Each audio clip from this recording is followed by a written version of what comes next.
और हम लोग जो ग्रामीणों के काम करने के लिए हम लोग बैठे हुए हैं, तो जब सॉफ्टवेयर से हम कुछ कर ही नहीं पाएंगे तो ग्रामीण का हम लोग क्या उसका सहयोग करेंगे? आप बताइए। कोई प्रॉब्लम लेकर पूरे पटवारी और तहसील ऑफिसों में ताला लगा हुआ है और सरकार राजस्व पखवाड़े बना रही है। मुझे तो लगता है कि राजस्व कहूंगा कि पखवाड़े इससे अगर पहले डॉक्टर रमन सरकार थी, उसमें भी हम लोगों ने इन मांगों को रखा था। भूपेश बघेल की सरकार थी, उनके भी सामने मांग रखा था। और अभी हमारे प्रांताध्यक्ष जो है, कई बार जनता बच्चे स्कूल के बच्चों के लिए ही हड़ताल है, क्योंकि क्योंकि हमारे पास सुविधा ही नहीं है। हम कहाँ से अपना सहयोग करेंगे बताइए? हमारे पास ना कार्यालय है, ना लैपटॉप है, हम जनता की सेवा कैसे करेंगे?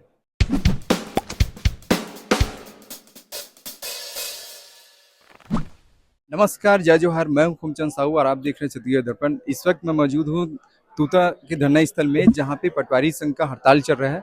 और हड़ताल क्यों चल रहा है, किस वजह से चल रहा है, आइए हम उनसे बात करते हैं। जो संघ है, पटवारी संघ है, उनके सदस्य यहाँ पे मौजूद है।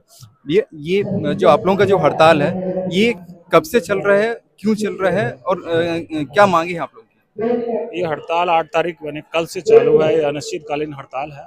हम लोग की मांग सभी लोग जानते हैं, जनता, क्योंकि लगातार हम लोग 10-15 साल से मांग करते जा रहे हैं। संसाधन की कमी है, ना लैपटॉप, ना कंप्यूटर, ना स्कैनर, ना प्रिंटर, कुछ व्यवस्था नहीं है।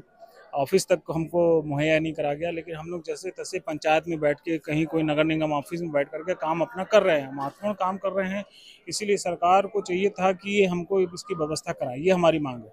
दूसरी जो महत्वपूर्ण मांग है वो ये है कि हमारा जो सॉफ्टवेयर जिस पे हम लोग को काम करना पड़ता, भूया सॉफ्टवेयर में इतनी त्रुटियां हैं कि मत कहिए। आज टेक्नोलॉजी बहुत आगे बढ़ चुकी है। आप देख सकते हैं, रेलवे से लेकर के बैंक में सॉफ्टवेयर काम करता है और बहुत अच्छे से स्मूथली काम कर रहा है। लेकिन यहाँ पे एनआईसी में बैठे हुए सॉफ्टवेयर प्रोग्रामर पता नहीं कैसा प्रोग्राम बनाते हैं, कैसी सॉफ्टवेयर वो लोग डेवलप कर रहे हैं कि ये सॉफ्टवेयर ठीक से रन ही नहीं करता। सबसे पहली बात है कि हर बार इसमें चेंज कर देते हैं, कुछ हम लोग सीख जाते हैं करना, उसके बाद फिर वो मॉड्यूल चेंज कर देते हैं। तो इस तरह से बहुत सारी प्रॉब्लम खड़ी हो जाती है। और हम लोग जो ग्रामीणों के काम करने के लिए हम लोग बैठे हुए हैं, तो जब सॉफ्टवेयर से हम कुछ कर ही नहीं पाएंगे तो ग्रामीण का हम लोग क्या उसका सहयोग करेंगे? आप बताइए। कोई प्रॉब्लम लेकर के कोई ग्रामीण हमारे पास आता है, तो आज की डेट में सॉफ्टवेयर में सुधार करने से लेकर के बाकी दूसरी चीजें खत्म कर दी गई है। तो ये सब मांग के लिए हम लोग हड़ताल में बैठे हुए हैं। आप लोग हड़ताल करने के पहले पहले जो शासन है, जो राजस्व मंत्री है टंकराम वर्मा जी, मुख्यमंत्री है, उनसे आप लोग अपनी मांगे पहले भी आप लोग रखे थे? हम लोग मैं बताना चाहूँगा कि इससे पहले डॉक्टर रमन सरकार थी, उसमें भी हम लोगों ने इन मांगों को रखा था। भूपेश बघेल की सरकार थी, उनके भी सामने मांग रखा था। और अभी हमारे प्रांताध्यक्ष जो है, कई बार मुलाकात किए हैं माननीय राजस्व मंत्री से, और उनको भी इस बारे में बताया गया है। सब हम लोग जानकारी में दे करके ही हम लोग अपने हड़ताल को करने के लिए मजबूर हुए हैं। अभी आप लोगों के बीच में कांग्रेस पार्टी के अध्यक्ष दीपक बैज आए थे, प्रदेश अध्यक्ष जो है। क्या बातें हुई, क्या उन्होंने कहा? प्रदेश अध्यक्ष ने अपना समर्थन, जो नैतिक समर्थन है, वो दिया है कि आपकी जो मांगे हैं वो जायज है और हम उसका समर्थन करते हैं, ऐसा उन्होंने कहा है। अगर आप लोगों की जो मांग है ये सरकार नहीं मानती है, तो आगे आप लोगों का क्या इसमें नीति रहेगी, रणनीति रहेगी आप लोगों ये अनिश्चितकालीन हड़ताल है, और अगर मांग नहीं मानती है तो हम लोग हड़ताल में आगे भी बैठे रहेंगे और कोशिश करेंगे कि सरकार जल्दी से जल्दी हमारी इन मांगों को पूरा करे, ताकि हम जनता की सेवा में फिर से लग जाए। की? आप लोगों की हड़ताल करने की वजह से जनता को बहुत ज़्यादा परेशानी है। हर छोटी-छोटी चीज़ों के लिए मतलब जो परेशानी जो होती है, उसका सॉल्यूशन पटवारी के पास होता है। चाहे ज़मीन से संबंधित हो, घर से संबंधित हो, कुछ भी।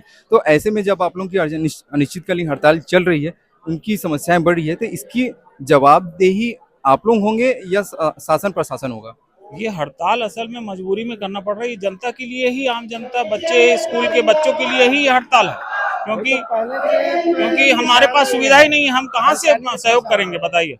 हमारे पास ना कार्यालय है, ना लैपटॉप है, हम जनता की सेवा कैसे करेंगे?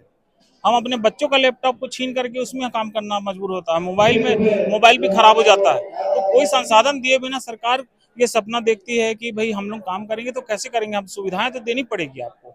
जैसे आप देखिए कि बैंक में है, लैपटॉप की सुविधा है, वहाँ पर कंप्यूटर है। तहसील ऑफिस में, कलेक्टर ऑफिस में आप देख सकते हैं सुविधा, लेकिन पटवारी के पास कोई सुविधा नहीं। तो बिना सुविधा का हम कैसे गांव ग्रामीण लोगों को सुविधा देंगे, आप ही बताइए। देखिए, ये तो थी इनकी पटवारियों की मांग, जहाँ पे आम जनता से रिलेटेड जो घर खेती बाड़ी है या जमीन से संबंधित जो मुद्दे जो होते हैं, जो समस्याएं जो होती है वो पटवारी सुलझाता है। लेकिन पटवारियों की जो समस्या है वो कौन सुलझाएगा? इन्होंने सरकार से मांग तो रखी है, इनकी मांगे कब तक पूरी होती है, कब तक जनता को सोल्यूशन मिलेगा उसका, ये देखने का विषय होगा। समर्थन में भी आ जाए हैं। जिस तरह से खेती किसानी का समय और शिक्षा सत्र शुरुआत हो चुकी है, हमारे पूरे बच्चे जाति निवास आय को लिए भटक रहे हैं, लेकिन इनकी मांगों को लेकर सरकार गंभीर नहीं है। सरकार को इस पे गंभीरता से विचार कर इनकी मांगों को पूरा करना चाहिए। बिल्कुल, हम लोगों ने ऐलान कर दिया है कि आने वाला समय में विधानसभा सत्र शुरुआत होगी।